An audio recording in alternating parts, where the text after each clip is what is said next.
Mieszając kawę pałeczkami. Jedyny prawdziwy sposób na zoptymalizowanie smaku kawy. Na poziomie molekularnym. Good morning. Welcome to the Daybreak Show. I am the Sultan. We'll get started, but first, coffee.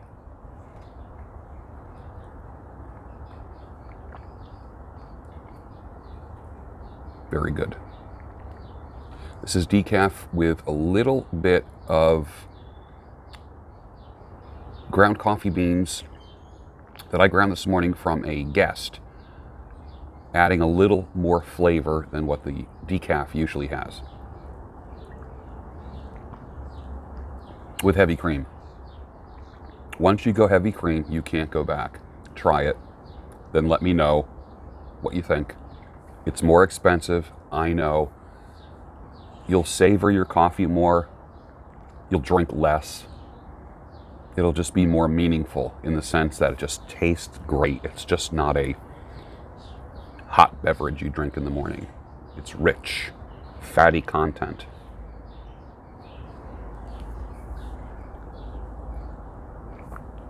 I have a lot to cover today. The end of the first season of the Daybreak Show is almost over. It will be off for the summer. There will be a couple new shows that I will be floating over the summer. And then the Daybreak Show Season 2 begins in September. So that'll be kind of fun.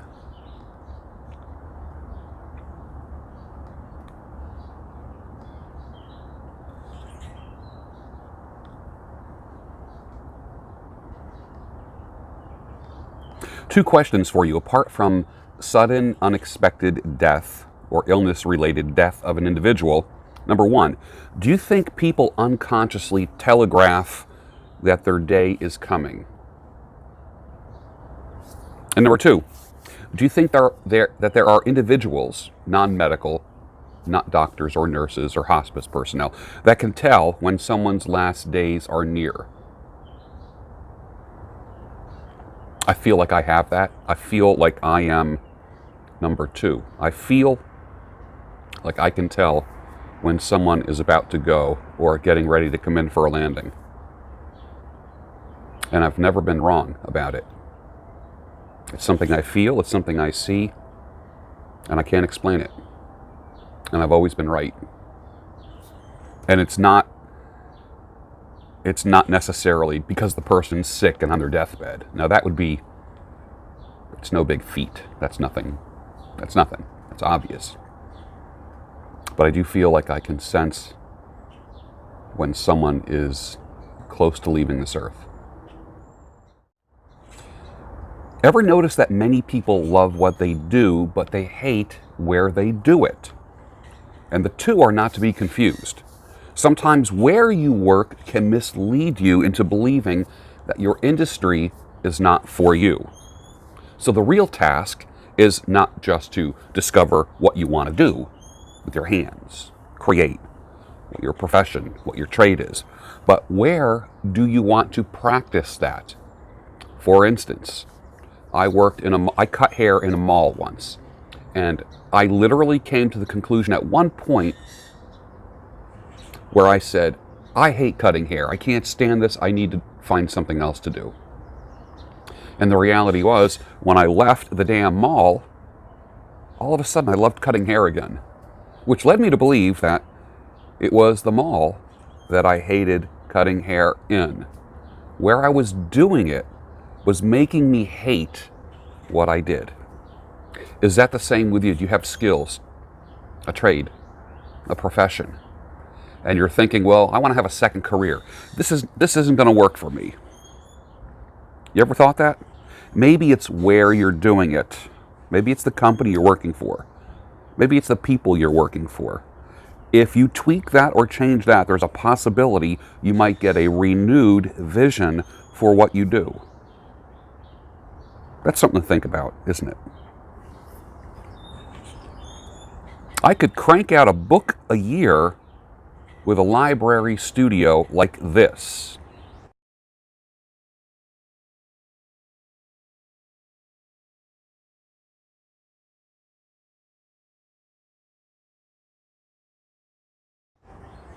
fireplace, good view out the window, I'd be set. When I first saw this picture, I reacted in a primal manner to it. I would write till I pass out almost every night. The last president we had here in the United States, he wanted to have a softer, less threatening look for the police. He said helmets and shields and uniforms are just too intimidating. Okay. Well, then I want rioting crowds to be softer too. I want them to throw marshmallows and styrofoam peanuts instead of bricks and Molotov cocktails. Deal? Daddy, what are those? Son, those are grass clippers. People would actually be on their knees or sitting on the grass and clip the grass around bushes and sidewalks. People actually felt the earth, the grass, with their hands. Wow, Daddy. I'm saying this because the landscapers will be showing up. Here it is. It's a little late today. It's 7:22 in the morning. At about 8 o'clock, the landscapers show up in this neighborhood. Everyone contracts. I think there's only 2 people in this whole neighborhood that mow their lawns. Everyone else has various landscapers that come in, and you start hearing weed whackers, leaf blowers, and lawn mowers. And when I used to do videos, it would be like literally, I would start the video and then, some landscape would be like right here. I remember I did one once, and there was a guy that started his weed whacker right behind me. And like within 1 minute, behind me, you saw this guy just like weed whacking right behind me, just walking right from one side of the camera to the other. It was the funniest thing. I have to find that video and publish that clip. It was pretty hilarious. You couldn't have made that up. There was one point where I said, another one, the landscapers are gone. I waited till like the landscapers left. And I said, good. They're gone. It's quiet. I can do my video now. I was saying this on camera. No sooner than I said that, all of a sudden, the neighbor on the other side, and then all of a sudden, the weed whackers, lawn mowers, and leaf blowers started. And it was one of those, how I do that spontaneous laughter thing. I couldn't help it. It was so funny. You couldn't have made that up. It couldn't have been orchestrated better. The timing was so perfect. Irritating, but perfect. Father, Father, we don't need to escalate. You see, war is not the answer, for only love can conquer hate. You know we've got to find a way to bring some lovin' here today. Marvin Gaye, 1971. If I was to start at my original soul radio show, the Midnight Soul Patrol, that I had in the 70s, but this time online and not over the airwaves, I'm even thinking of a video platform. What do you think would be the best online platform? It can't be YouTube, obviously, because of licensure things. The minute that YouTube recognizes a song, they demonetize and block your content right away. So I'm going to need some suggestions for that. I would love to be able to do it live. Put your answers down below if you have any ideas. A virtuous woman, who can find? She is far more precious than jewels. The heart of her husband trusts her, and he will have no lack of gain. She does him good and not harm all the days of her life. Sounds like a unicorn to me. Holy cow. Does she even exist? Apparently she does, but it's a rhetorical question. The guy that wrote Proverbs, I'm not sure who wrote Proverbs 31. Was it David? Was it Solomon? Was it another king? He said, a virtuous wife, who can find? In other words, where can I find a virtuous woman? She is far more precious than jewels. You can find any kind, just the average woman, but who can find a virtuous woman. He's showing how difficult it is to find a person of virtue. She's more precious than jewels. In other words, precious jewels, diamonds and rubies. I believe another version said her price is far above rubies. It's easier to find a precious jewel than it is to find a virtuous woman. I didn't say that. Take it up with the guy that wrote it. Will she follow you to the ends of the earth, gentlemen? If she doesn't, there's two things that could be in play here. Maybe she's not a virtuous woman. Or two, maybe you're not worth following. I've come to that conclusion in my life. If a woman didn't want to follow me, it's easy just to say, like the sour grapes thing. Well, it's just her. I didn't want her following me anyways. How about this? Look in a mirror. Am I worth following? There was a time in my life when I wasn't worth following.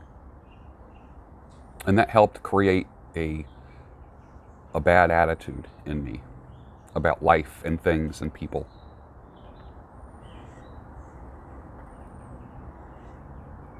What if you are just a creepy fucker with no social skills?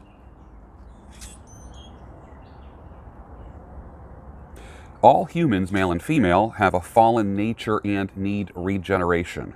All humans. You fail immediately if you think only one gender is evil.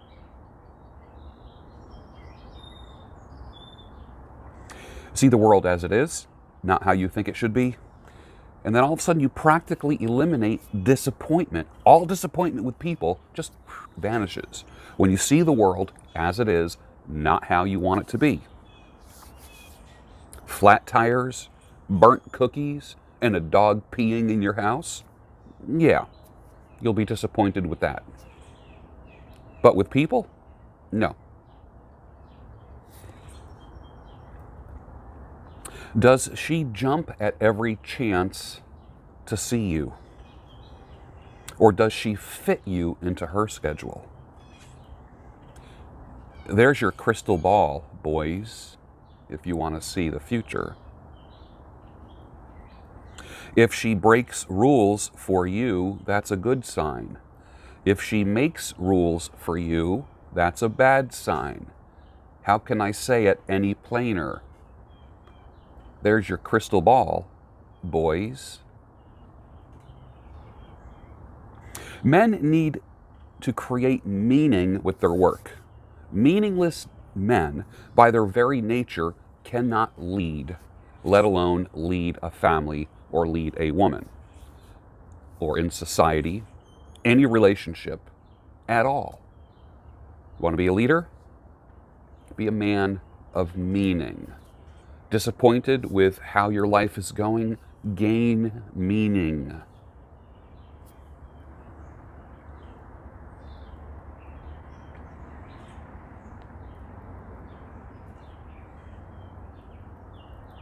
And with that, finish your coffee.